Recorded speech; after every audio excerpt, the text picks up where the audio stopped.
Go forth. So, Lekh L'kha, as you probably are aware, is the beginning of the Abraham cycle of stories in the Torah. It talks about this a little bit Friday morning, that it's somewhat surprising to acknowledge that um, Abraham, all the Abraham materials in just three Torah portions. So, because you think about this, Abraham is a major figure, and everyone who is familiar with the Hebrew Bible knows of Abraham, of course, and we understand Abraham as, in a sense, the first Jew, the founding father, one of the patriarchs, et cetera, et cetera. But just these three Torah portions. So we have Lekh L'kha this morning. Next week will be Vayera, and the week after that is Chai Sarah. And at the end of Chai Sarah, Abraham dies. Right? Um, as opposed to, for example, Joseph and Jacob. Jacob, we have much more material about, and many more chapters in Genesis devoted to Jacob's story. Even Joseph, much more material dedicated to Joseph. Many more chapters of Genesis where Joseph's story unfolds. So that's just kind of an interesting thing. And Lekh L'kha, when we look at Lekh L'kha, normally we focus on the beginning of the Parsha, which is the command that comes to Abraham, that begins his journey, and in a sense is sort of the beginning of Jewish life.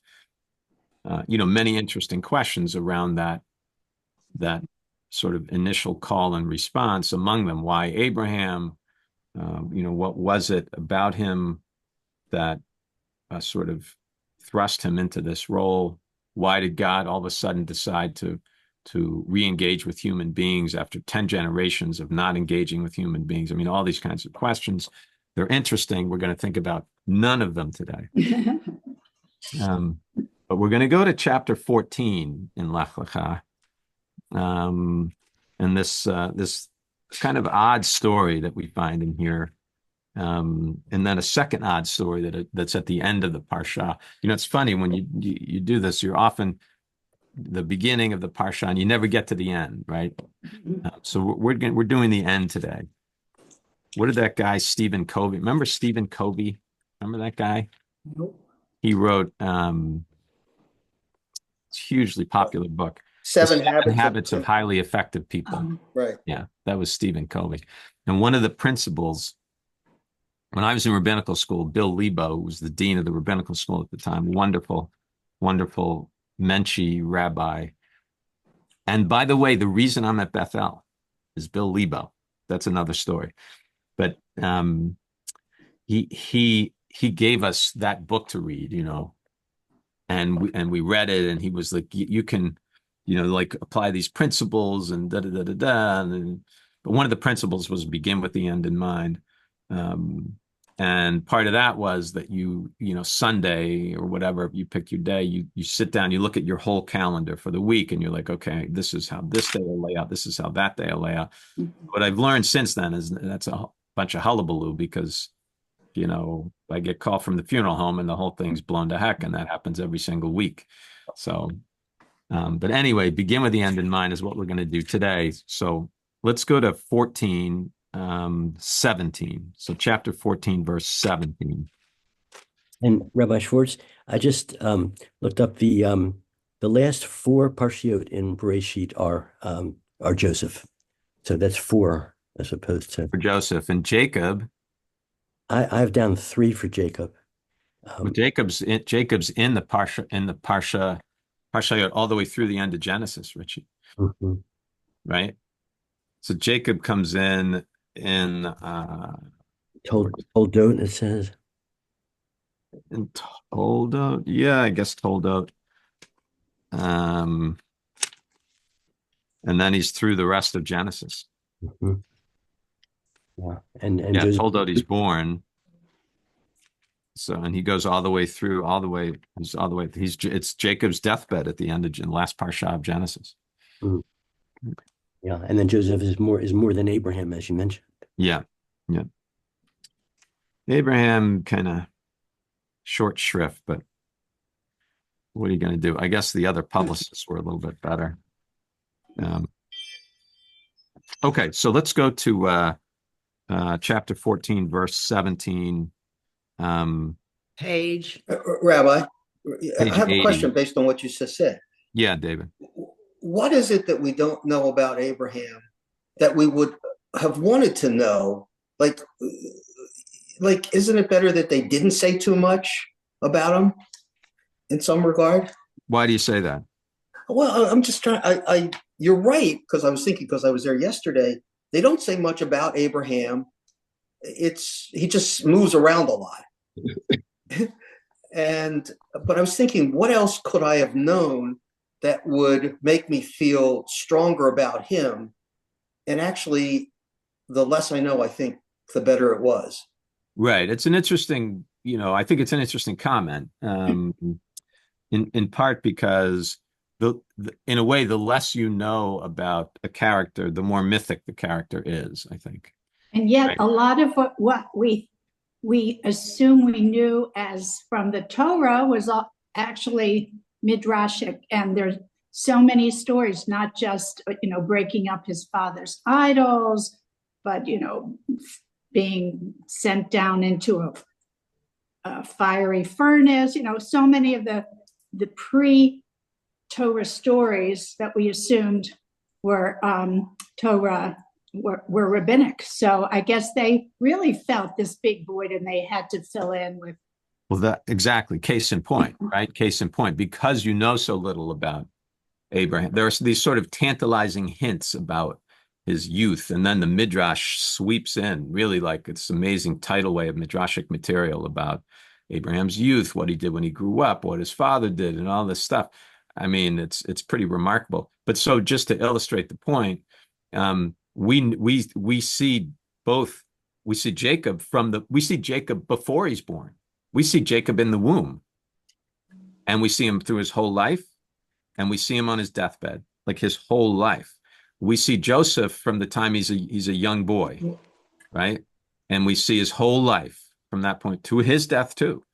Abraham, we kind of have very little information, pick up in the middle.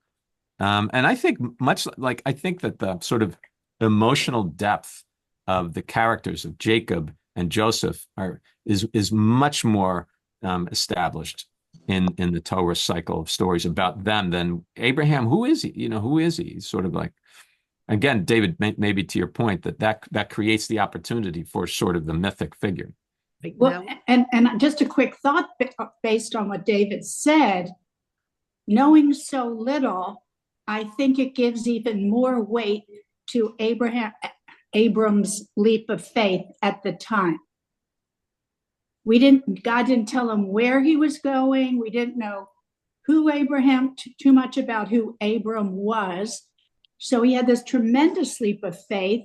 And I think that does underscore David. I never thought about it that way. The magnitude of his leap of faith.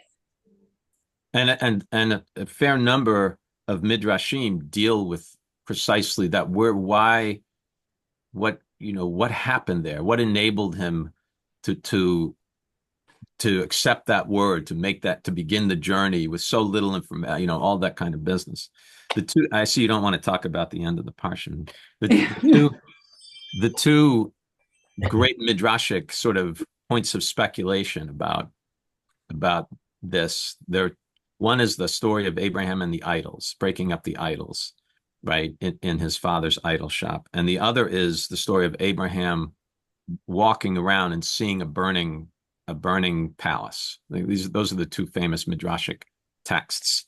And they've come over time to be understood in the following way, that the Abraham who breaks the idols has a spiritual sensitivity, and that's what opens him up to relationship with God. It's a spiritual sensitivity. The Abraham who sees the burning palace comes to God through an intellectual process, a rational process.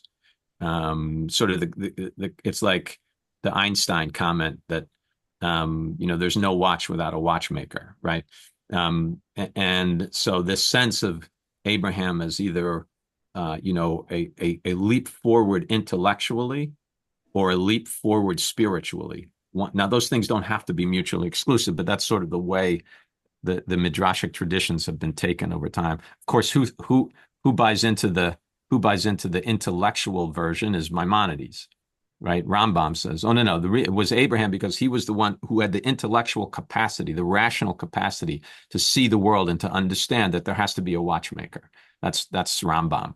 And then other commentators say, no, he had a spiritual depth, a spiritual sensitivity that sort of in his neshama opened up the possibility of discovering God and entering into relationship with God.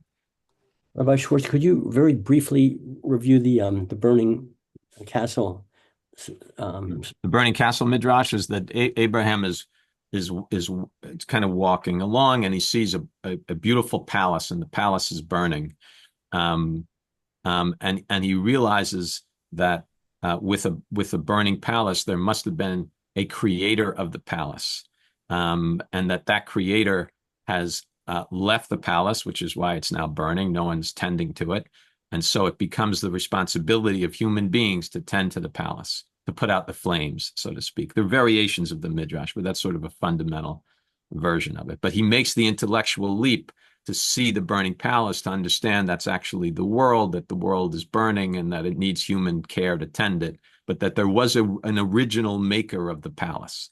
The palace didn't come into being ex nihilo, right? So that's sort of how that Midrash goes. Heschel uses that. Shai Held has used it recently, if you know who Shai Held is.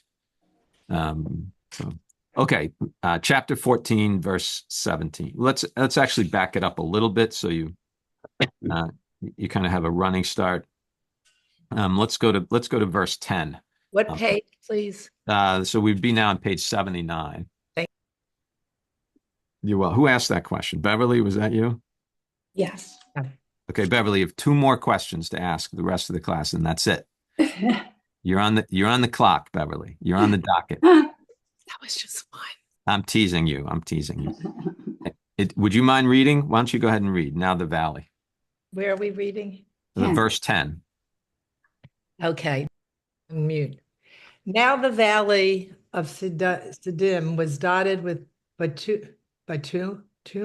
Bitumen, probably, but bitumen pits, and the kings of Sodom and Gomorrah in their flight threw themselves into them, while the rest escaped to the hill country. The invaders seized all the wealth of Sodom and Gomorrah and all of their provisions and went their way. They also took Lot, the son of Abram's brother, and his possessions and departed, for he had settled in Sodom. A fugitive brought the news to Abram, the Hebrew, who was dwelling in the terebinths, yeah. I don't know that word, of Mamre, the Amorite, kinsman of Eshcol, and Aner, these being Abram's allies. Yeah, this is Abram because he's not Abraham yet, right? It's actually at the end of this Parsha where he becomes Abraham. So he's not Abraham yet. Yeah. I'm sorry, Beverly, go ahead. Abram heard that his kinsman had been taken captive. He mustered his retainers, born into his household, numbering 318, and went in pursuit as far as Dan. At night, he and his servants deployed against them and defeated them, and he pursued them as far as Hobah, which is north of Damascus. He brought back all the possessions. He also brought back his kinsman, Lot, and his possessions, and the women and the rest of the people. Okay. So this is sort of the prelude to the section that we'll look at. And then I hope we get to the Brit Bein HaBitarim, which is the very end of the Parsha, which is very weird, but interesting material. But this is the prelude. And so you see that Lot's been taken captive, and Abraham, here you have Abraham, sort of the military guy, and he has a small, army with him. And they go out and they deal with the people who took Lot, and the other people, they defeat them, and they bring Lot back. Okay, fine. So now let's pick it up at 17, and there's this fascinating interaction between Abraham and some guy, this king person, and there are all these sort of interesting half words in the text here that we'll try to unpack a little bit. Someone else want to read? And before we do, Rabbi Schwartz, this is a redeeming of captives, so it's very relevant to today. And this is the Torah's example of redeeming of a captive. Yeah, well, it's not really redeeming. It's going out and getting, right? Redeeming is often understood, at least so that becomes a halacha concept in Jewish law. That's redundant, I guess, but you know what I mean. But the redemption of captives in halacha has to do with how much should you pay for them. Oh, I see. How much should you negotiate? Like how many communal resources should be sacrificed to redeem it? It's like that kind of thing. So this rescuing would be a better word. Here, yeah. Pidyon shvuyim is the halachic category that develops over time. Pidyon is to redeem, shvuyim captives. Merle, yeah. I was thinking, who was Lot to Abraham? We know that he's Abraham's nephew through his brother, but Abraham was given a promise that God would make him a mighty nation, and Abraham had no children of his own well into older age. So to Abraham, Lot could be, the progenitor of the nations to come. So, he had to rescue Lot, not just because he was a relative, but he could be Abraham's one and only descendant to fulfill the commandment. Yeah, but Abraham doesn't look at it that way, and neither does the Torah text. In fact, there's a fair amount of tension between Lot and Abraham, right? They're shepherds, right? Well, yes, and then they basically agree to part ways, right? And they say, okay, listen, we can't be together. So, you go. Abraham says to him, choose which you would like. You want to go this way, you take that. You want to go this way, you take that. Whatever and I'll go the other way. Remember that? Yeah. So, I mean, I understand your point. It seems that it's through the line of Abraham and Sarah alone that the Torah wants the path to move forward. Rabbi Schwartz, the way it's stated, it says that the land can't handle all the cattle and everything that each have, so that they have to split up. That seems fairly reasonable on its face. Where does it come to? Where do we come to understand that they didn't get along? Because for example, here, as we said, he's rescuing him, and the minute he heard, he went to rescue him. Where do we learn that there was tension between them? Well, their underlings are battling, are sort of fighting with each other, and then you have that interaction. The way I've always read it is that, listen, we can't. This is not, there's too much tension here. Like, you have to go over here, I'll go over here. Let's part ways and just call it the end of this. That's the way I've always read it. Yeah. We'd have to go back and read through the passage, Richie, to unpack it. Well, Abraham was kind to him because he said, you choose. Abraham gave him the choice. Yeah. I always feel that that's a little bit of like the way Abraham negotiates for the cave of Machpelah, where he's polite, but really he's also savvy at the same time, But Lot got the more richer Jordan passage, right? Correct, but it ends up being Sodom and Gomorrah. Okay, right. Judy, I saw you. Judy, what did you post in the? I asked, who is Abraham's brother? Did he have a name? And whatever happens to him?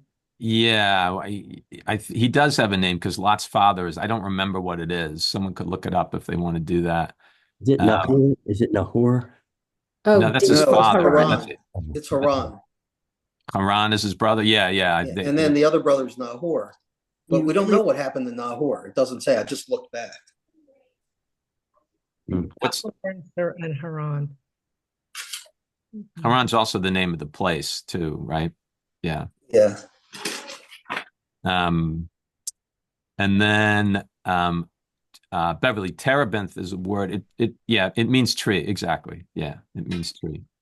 So the sense is that they worship trees, certain types of trees, and the terebinth was this place where there was sort of a tree worship site. That's what a lot of biblical scholars would say. Okay, let's go back, and now we're at verse 17. I don't know. Somebody read. Stuart, you have that? You want to read that a little bit? Verse 17. It's bottom of page 80 if you're using it. Just got to unmute yourself. When he returned from defeating Asher Lamer and the kings with him, the king of Sodom came out to meet him in the valley of Shaveh, which is the valley of the king. And King Melchizedek of Salem brought our bread and wine. He was a priest of God Most High. He blessed him, saying, Blessed be Abram of God Most High, creator of heaven and earth, and blessed be God Most High, who has delivered your foes into your hand. And Abram gave him 1/10 of everything. All right, let's just stop there. So who is this guy, and what's going on here? Well, let's first unpack the name a little bit. And righteous king. Yeah, it's one of these sort of etymological names. How you getting there, Merle? Tell me how you get Well, Tzedek, Sadiq, righteousness, and Malki, Malka, king, queen. there. Okay. It also, so he's righteous king. So king, righteous king. And then he's also a priest. We see that too. He's Kohen La'el Elyon. He's priest to El Elyon. What is El Elyon? I mean, that's a little murky. And then he says, Baruch Avram La'el Elyon. So blessed is Avram of or to El Elyon. So it's that same deity that's being referred to. Then there's an interesting phrase following that. Kone Shamayim Va'aretz. Okay. We'll come back to that in a second. Notice also that Malkei Tzedek, back up in verse 18, it says Malkei Tzedek Melech Shalem. And in our English translation, they don't translate, they just say Salem, but most scholars understand the Shalem to be short for Jerusalem, Yerushalayim. So it's the same root. So you have this guy, he seems to be in relationship with the God that Abraham's in relationship with. Maybe, that's a little unclear. But whatever this El Elyon deity is, he's a priest as well as a king. He's associated with Jerusalem. Yes. And he brings the blessing of this deity, this El Elyon, onto Abraham, calling El Elyon Kone Shamayim Va'aretz. Okay. So take a look down in the commentary underneath the line. A couple interesting things. Look at on verse 18, Shalem, named after the Canaanite god Shalem, identified along with Zion as the location of the temple. In other words, Yerushalayim. Psalms, a reference there in Psalm 76.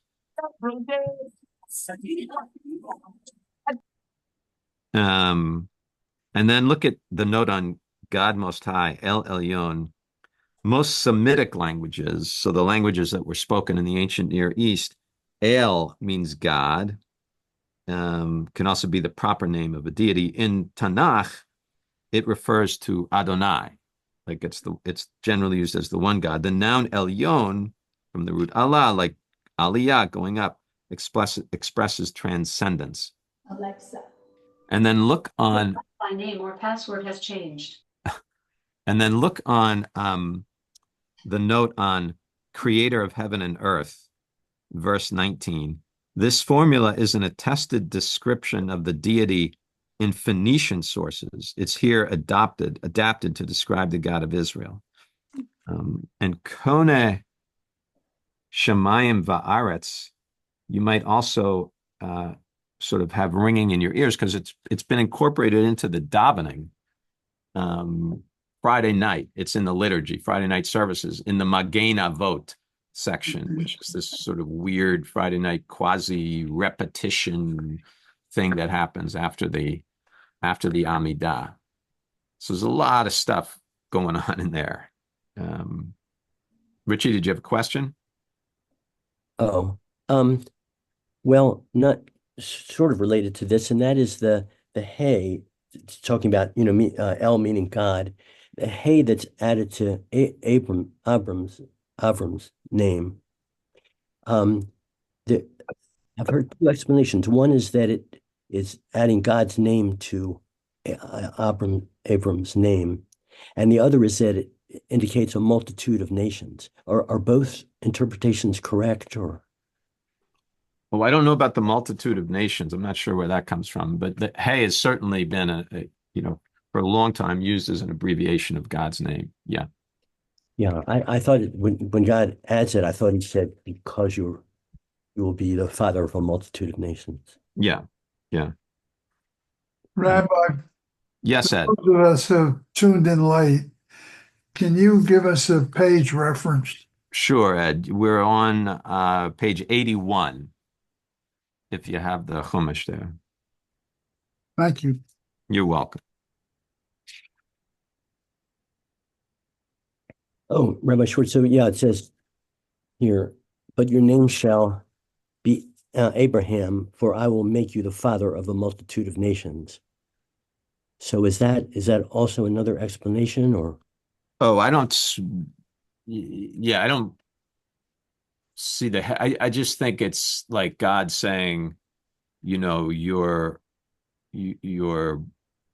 sort of sense of my presence in your life, right, is going to be shown in multiple ways. The hay is a signifier of my God's presence in your life. Another signifier of that is that you will be the father of many nations. Another signifier of that is that you will have a land. That's the way I understand it. Yeah. Thanks. In other words, there's no connection per se between the hay and being a father of many nations. Great, thanks. Yeah. Okay, let's go now to chapter 15. It's really very weird story. It's a great story, actually, that we find, and this is kind of the concluding, getting close to the end of the Parsha, long Parsha. So let's read a little bit here. Someone else want to pick it up? Gail, you want to take it? Great. So beginning of 15. Sometime later, the word of the Lord came to Abram in a vision. He said, "Fear not, Abram, I am a shield to you. Your reward shall be very great." But Abram said, "O Lord God, what can you give me, seeing that I shall die childless? And the one in charge of my household is Domestic Eliezer." Abram said further, "Since you have granted me no offspring, my steward will be my heir."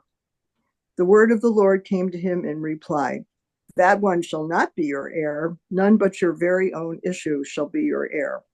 He took him outside and said, "Look toward heaven and count the stars, if you are able to count them."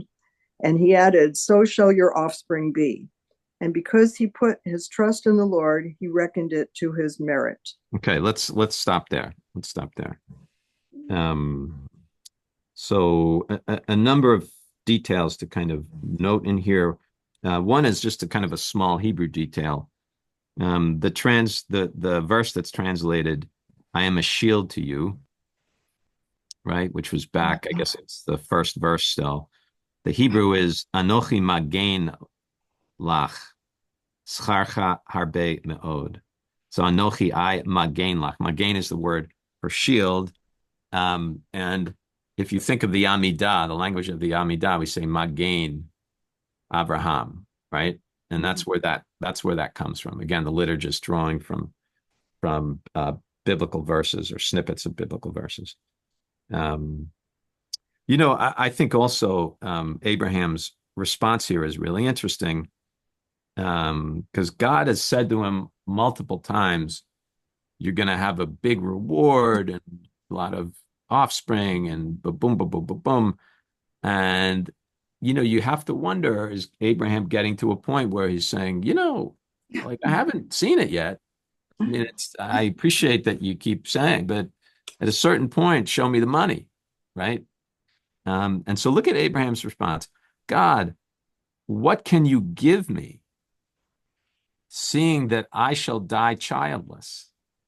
And the one in charge, and then my stuff is going to pass down through my servant," basically. I mean, that's a pretty strong statement given the context. So God has promised Abraham multiple times.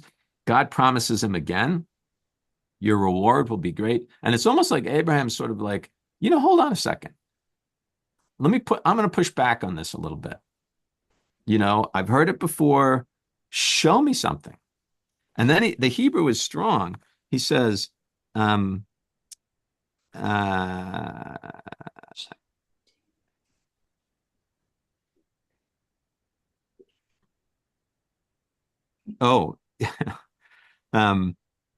says, the Anochi, this is the top of 83. The Anochi holech ariri. So ariri means like barren, childless. Anochi, is I. Holech is what? Go. To go, right? And I just can't help but think, what's the beginning of the Parsha? What's the name of the Parsha? Lekh L'kha. Lekh L'kha, which is God says to Abraham, "Go." And here Abraham's kind of saying, "Hey, I went. And now I'm going and I'm still child. Like I'm doing what you told me to do." It's just sort of this kind of nudge. And then God comes back and tries to reassure him. No, it's going to happen. Like I said to you, be patient. And then God tries to create this moment for Abraham. And he takes him out and he shows him, the stars in the sky. And it's such an interesting moment because, so let's think about it for a second. In that moment, how is God responding to Abraham's prodding? Right? If Abraham is coming back at God and saying, "Hey, like I appreciate it, but you got to kind of show me the money here a little bit. I haven't seen it. You told me Lekh L'kha. I Lekh L'kha'd, and here I am, and it's still the same old situation." And God says, "No, it's going to happen." And then God takes him out and shows him the stars. Why do you think that is? What I noticed is this is the first occasion in which God says, "Follow me." Previously, in each encounter, he's telling Moses, "You go. I'm not telling you where. I'm not telling you why exactly. You go on blind faith." And now God is saying, "Follow me." So I think God realizes that Abram needs a little more assurance from him. Okay. In other words, I'll be with you. So you're not on your own. Okay. Yeah, Gail? I just noticed something kind of interesting. So it says God took him outside, which implies that he was inside. Abraham was inside. I guess, excuse me, maybe his tent or something. And it's sort of metaphorical, because by moving from inside, which is like the minimal setting or environment, and now he's moving to is it meta, the larger, or mega, whatever, a larger setting, as if to say your imagination is very small. And he sort of prods, he says, if look towards the heaven, count the stars, if you are able to count them, knowing very well, we're not, humans are not able, but I'm sort of reading it as God saying, you have to think beyond, out of the box, right? You have to think beyond, almost what your human capacity is. And believe me, after all, who created the stars? Who created the heavens? Okay. Beautiful. Okay. That's good. And I would add to that, like along those lines, those same lines, but maybe sort of drawing it out a little more.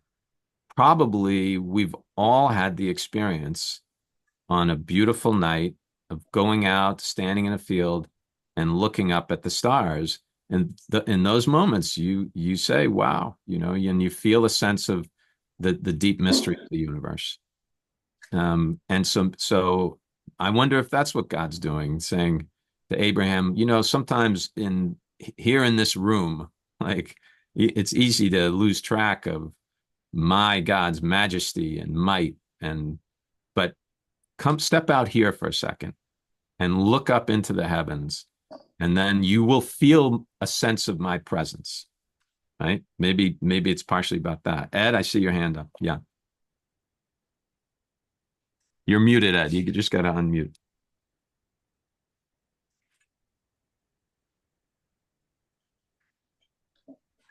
Ed, you just need to unmute. You're still muted.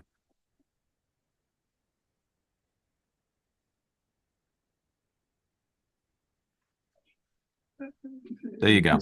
This isn't the first time that reference is made to this type of situation.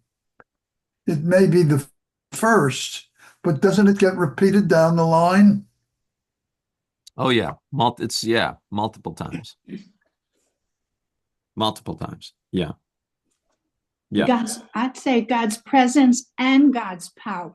If I'm powerful enough to have created the heavens and the stars and the universe, don't doubt that I'm powerful enough to help you get a child at your advanced stage. Okay. All right. Yeah. Judy? Is Abraham considered a prophet because he talks to God? Not that language is not used with Abraham. No. I think because it's, the God that he's in communication with here is not quite yet God, like the way Moses interacts with God, and then God becomes the deity of the nation at this point. It's more like this personal thing that's going on between Abraham and God.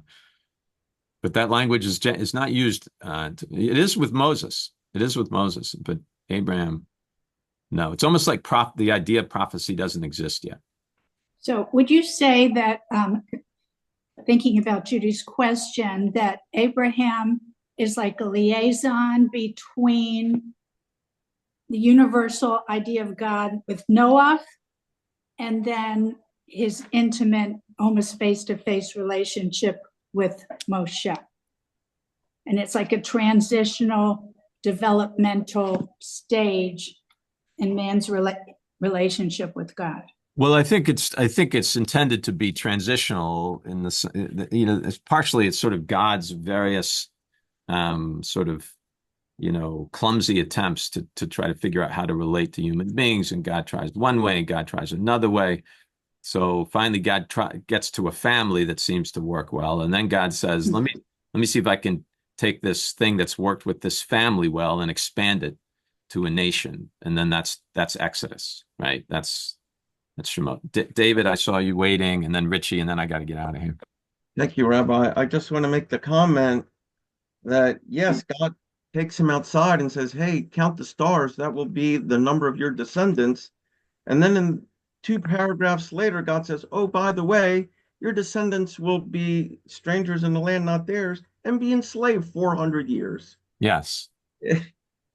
It's a wide range of, as you say, God trying to figure things out. Yeah. Well, and the truth is, it's still, the promise to Abraham still hasn't been fulfilled. Right? There's almost no Jews in the world. So, Richie, were you going to say something? Almost identical to what David just said, that the shot is that the stars, and then as Ed said, this is repeated, and then about the dust, like the dust of the earth.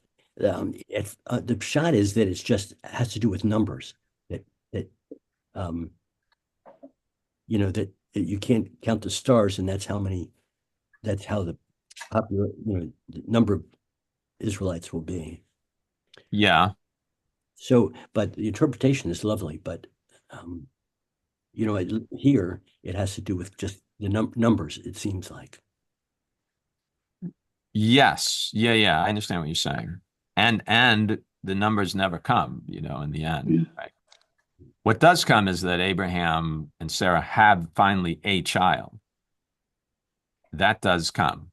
But all right, I would encourage you all to read the whole passage about the strange ritual that's enacted, because Abraham comes back to God and says, it's almost, Abraham's like God's attempt to sort of awe Abraham with the heavens doesn't work.